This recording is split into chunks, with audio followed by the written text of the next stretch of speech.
Hi there. I wanted to talk about in this video the whole perception of social media and marketing and engagement as an indie comic creator. Now, I have a background in digital media, digital marketing, SEO, which is search engine optimization. I've done marketing stuff online for brands. I kind of do a bit of that still today in my current 9 to 5 job. But as you probably noticed out there, the world of social media, the feeds, the apps, the different platforms that are out there. Hell, I mean, even the different types of content, video, short form content, things like that.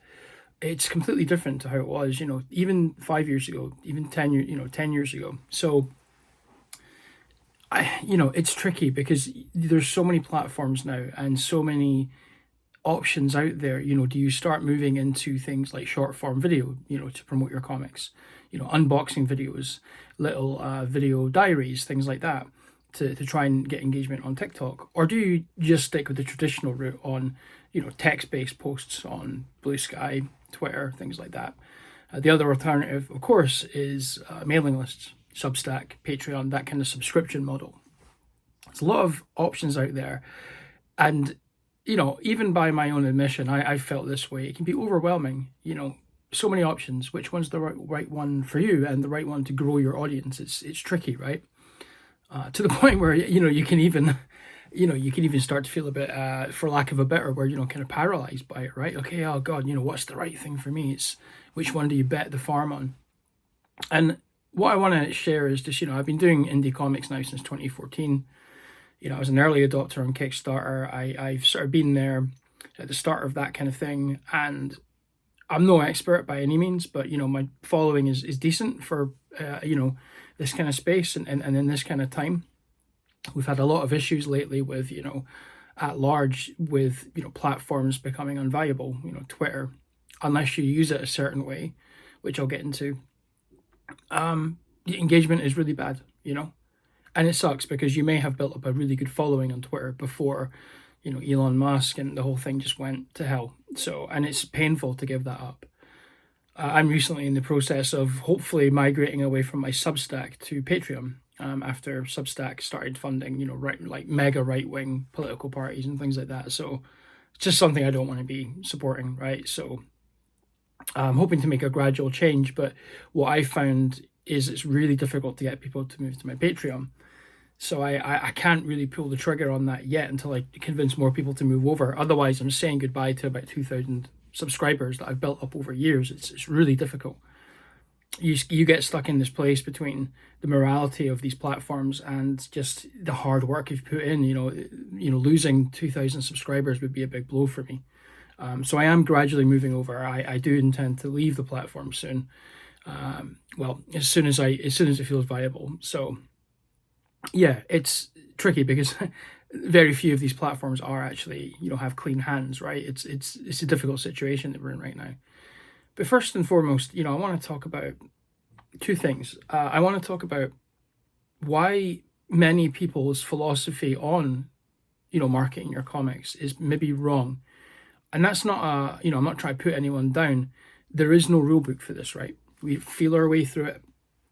We stumble our way through it. We might get some advice from our friends and peers, but yeah, it's tricky. You can sort of box yourself into corners and create stress for yourself, and it is a stressful thing to do this on top of making books, to the point where you might not be able to see the forest for the trees. There may be some things that you approach in a way that's unhealthy to your mental health, your physical health, even stressing over this. So the first thing I want to say is that philosophy. Not everyone's going to feel this way, but I've encountered people in my time doing this that feel this way, where they might put out, some really great posts that they think are absolute killers, right? They're going to get loads of followers and sales off the back of it. They might do things across so many different platforms at once and think, right, cool, I'm going to get a nice bump to my follower count. And then across all those platforms, you get 20 people, not bots, 20 people, right? Let's say they're real people. And I've spoke to people before who say, "Oh, that's only 20 people. All that hard work, is for such a small amount of people." I used to feel that way too, and it wasn't doesn't come from a place of being annoyed at the people that didn't subscribe. It's never that. It's just the amount of work you put in. You convince yourself that this is going to go gangbusters and you're going to get loads of numbers. You're going to see. It doesn't happen. So it's disappointing. It's a blow. It's a kick in the nuts, so to speak. But my philosophy for years now on this has been, well, that's 20 more followers than you had yesterday. The number still went up. It's maybe not the big mountain you were looking for, but it's an increase, and they're real people, and they chose out of all the other options out there, all the other accounts they could have followed, they chose to follow you, and they took an interest in your work. They want to support your work, or at least they're interested enough to follow you for a bit, get a feel for you, check out your work. That's great. And in this era of so many different options on social, TikTok, Blue Sky, Threads, even Instagram, Reddit, to get those 20 people, that's great. That's really good. They had so many other options, but they found you on that particular day, right? That's great. That should be counted as a blessing. So I would say if the number goes up at all, even by one person, you've done something. You've got new followers, right? It's a long game, not a short thing, right? So yeah, it's difficult because you need to really put the work in to get small amounts of followers over time. But before you know it, that number, you'll have gone from here to there incrementally over time, right? But, it will happen. Keep doing it. It's difficult. I get it. It's really difficult, but keep going, right? The other part to this really is just, be on every conceivable platform that you want to be on. And that's where it really sucks, because you have to, there's no one app that lets you post to every other social app now. There used to be things like Hootsuite. I remember TweetDeck was another one, where you could, post to multiple accounts at once. It took a lot of effort out of your day. You made one post and it pushed it out to like Instagram, Twitter, everything at once. It was great. But these platforms are so different now in the way they work. You really do need to tailor your posts for each platform. What works for, Blue Sky, if you have a link in your post, you can't just post that to Instagram now, because of course links aren't clickable on Instagram posts, right? It's difficult. So you need to really tailor every post now. There's even discussions on Instagram now about, do hashtags even work anymore?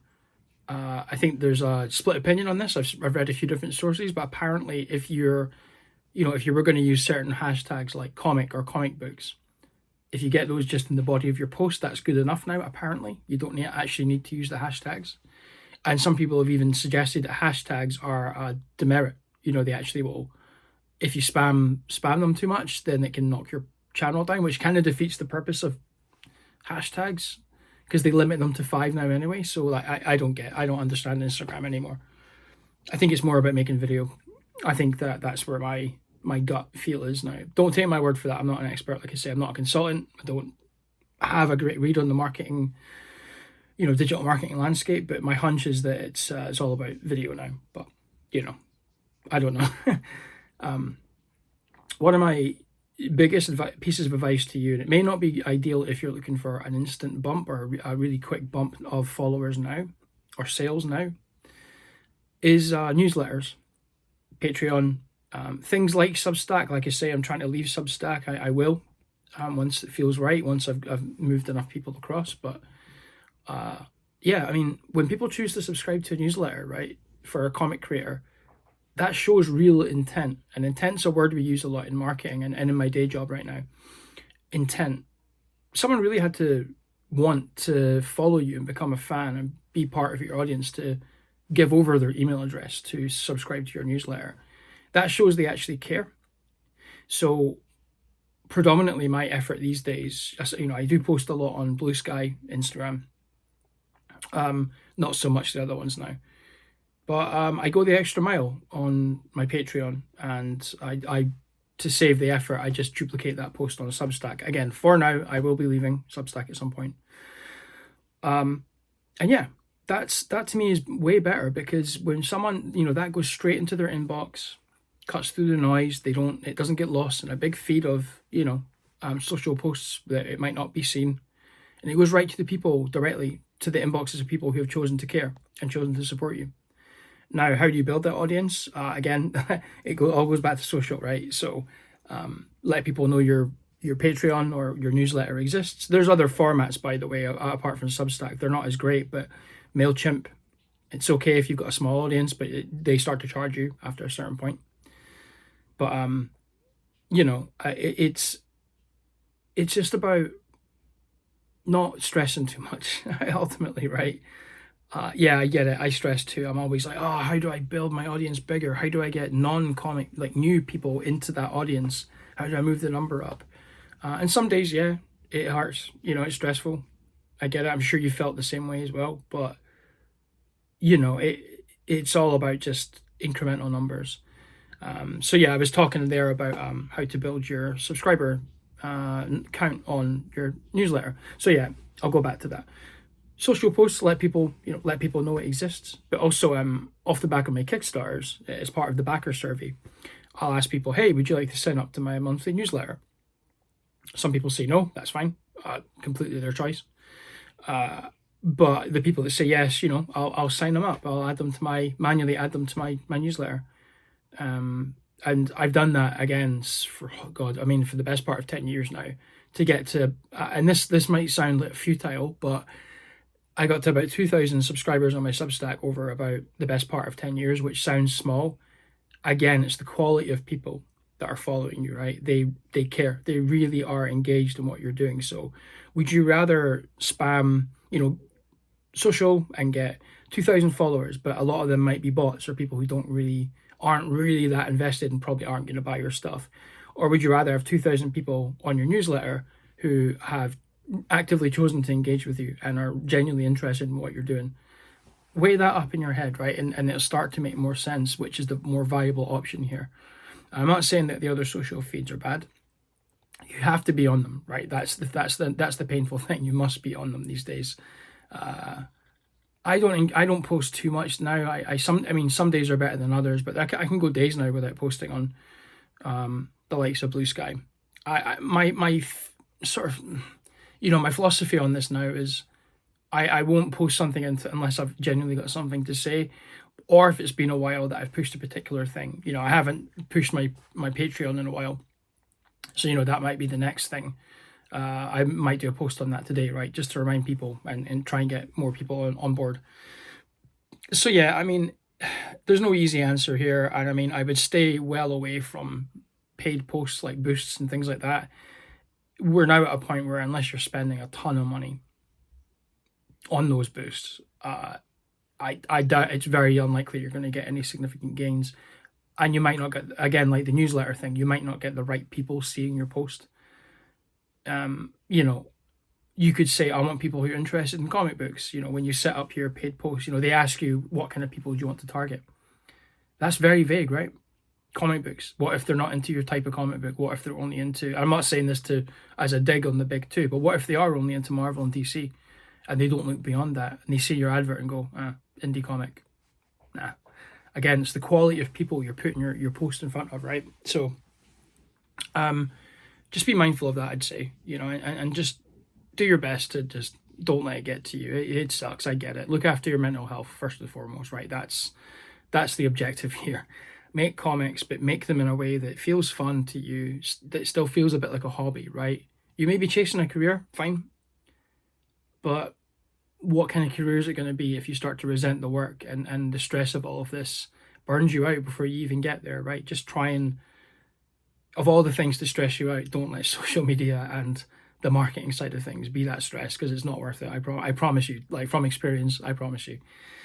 Anyway, hopefully this has been helpful and given you a nice perspective on things, because I do think it can be a source of stress if you let it, and you don't have to let it anymore.